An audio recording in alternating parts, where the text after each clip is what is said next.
Good to be with you today. This is a first in a change in my podcasts. Not only is this one available through my website, Apple Play, etc., it's also available on my YouTube channel. So if you'd like to tune into that, thank you. I'd appreciate it very much. Now, I'm Tim Andersen. I'm the Appraiser's Advocate, and it's my job to help keep you up to date on what's going on in appraisal world. And there is a lot going on in appraisal world. Now, as you're probably aware, Fannie Mae, Freddie Mac, etc., are sending so-called love notes to state appraisal boards relative to appraisal reports. Sometimes that requires the appraiser to respond, sometimes it doesn't. Not always will Fannie Mae send these to the state. Sometimes they just send them to the appraiser saying, get your act together. Let's talk about, however, when they go to the state. That's what we need to talk about today. So the first thing that'll happen is you will get a letter from the state. You'll also probably get an email, but you'll get a registered letter from the state indicating that somebody has filed a complaint against you. Depending on the state, that complaint may be anonymous or the state may state somebody's name. That's up to state statute. You need to respond. Now, you don't need to respond immediately. In fact, you shouldn't. You should take at least an hour to calm down because you're going to be excited. And the last thing you want to do is respond to the state when you're excited because, and I don't know how to sugarcoat this, you'll do it wrong and you don't want to do that. So the first thing you're going to do is close your email and take a walk. Then you're going to come back and yes, you're going to respond and you're going to say, dear state of whatever, I have your note. Thank you. I will provide the data to you within the time limit you indicated. And then that's it. Please do not try to defend yourself. At this point, you can't. You'll just make things worse. In your response, you ask for a 30-day extension. You won't get it, but they'll probably give you 5 to 10 days. That's fine. You're going to need that. After you respond to the state, your next call is to your E&O people. Now, I say that and some appraisers throw their hands up in horror. Oh, my E&O insurance will go up, they'll cancel me, blah, blah, blah, blah, blah. No, that won't happen. First of all, you have a contract with the E&O company that has a specific end to it. So therefore, until your contract ends, the E&O insurance has to perform. Now, are they going to raise your rates right there? No. Are they going to cancel you right there? No. We just said they couldn't. All they're going to do is open a file and maybe set aside some cash. What they will also do is they'll say, okay, we're on this. We're aware of it. Thank you. Do you want an attorney? You should say, yes, but I'm going to hire my own administrative law attorney. And they'll say, okay, that's fine. Understand that your E&O insurance does not pay for any of this. It reimburses you for the money you expend. So yeah, this is going to come out of your pocket. And it probably won't be inexpensive. In fact, I typically advise appraisers when they get that letter, they need at least $3,000 to $5,000 cash set aside because it might take that much to get this problem solved. But you're going to tell the state in your response that their further correspondence should be through your attorney, something that they have to recognize. And then you go out and you get what's called an administrative law attorney. You don't need a divorce attorney. You don't need a tax attorney. You don't need a land use attorney. You need an administrative law attorney. And if you will go to Google and type in administrative law attorneys, comma, and then your state, you'll get a list of them. Then you want to deal with attorneys who are familiar with working with the state appraisal board. Now, many attorneys work before many professional boards, but you want to make sure that the attorney you're going to hire is experienced before state appraisal boards. Otherwise, they're not going to be familiar with what you need to have done to defend you. Now, once you get an attorney, and by the way, your attorney is going to tell you what he or she is going to charge. Then, again, that's the $3,000 to $5,000 we talked about. Then the attorney is going to ask you to send in your appraisal report and your work file. Now, obviously, these are copies. You've got to keep the original work file.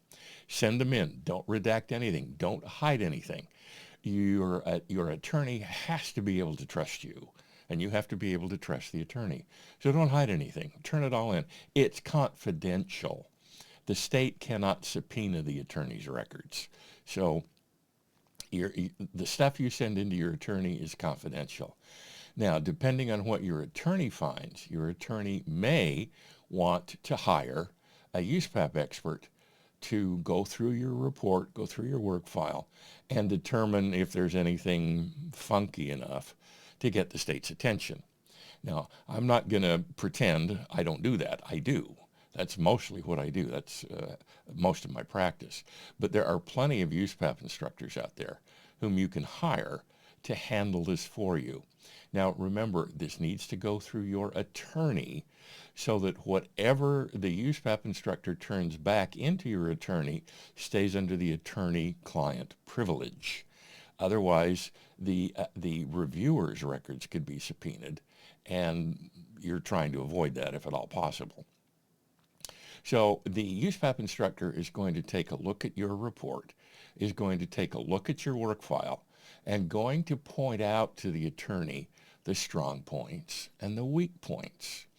Now, every appraisal report, every appraisal work file has weak points.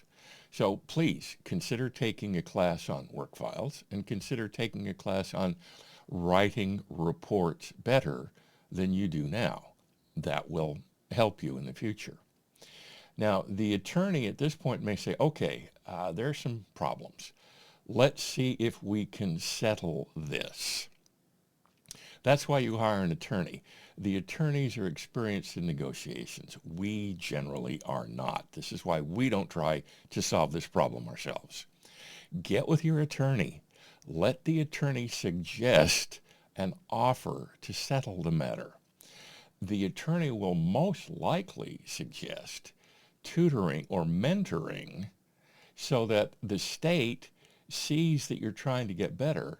But in a tutoring or mentoring situation, you might be able to work it out so that this penalty does not go on your record.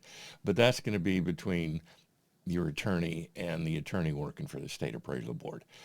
If the complaint is minor, you're probably going to get away with it. If the complaint is major or if it's not your first rodeo, then that's probably not going to work.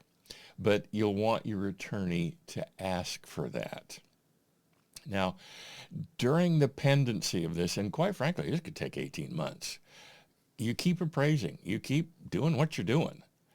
And in the interim, one of the best things you can do is take classes and let the state know you're taking classes, because what you're trying to do is recognize your mistakes, recognize the weak points, and turn them into strong points. And you do that by taking classes. And the 7-hour USPAP class, you have to take it, but that's really not what you're looking for. You want to take classes in highest and best use, the sales comparison approach, report writing, the cost approach. In other words, you want to take some fairly advanced classes so that you can show the state that you're interested in becoming a better appraiser, not merely continuing where you are. Now, this is basically the first part, and I'll go over the second part in another podcast in the future.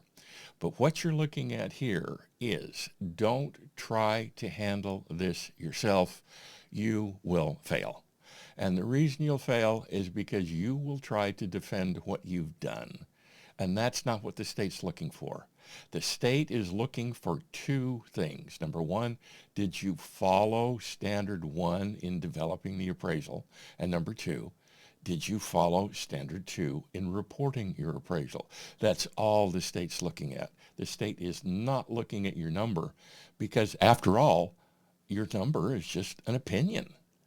They're looking at the mechanics, the techniques, the protocols, the intellectual effort behind the appraisal, and the ease with which you communicate the results of the appraisal to the client. Don't fight that fight alone. You can't, you'll lose. Let the attorney do it for you. There's a great line in one of the Alien movies that Sigourney Weaver delivers. And the line is, "It's a queen, she'll breed, you'll die. If you try to handle this yourself, you will fail. And you'll waste a whole lot of time for which you're not going to get paid.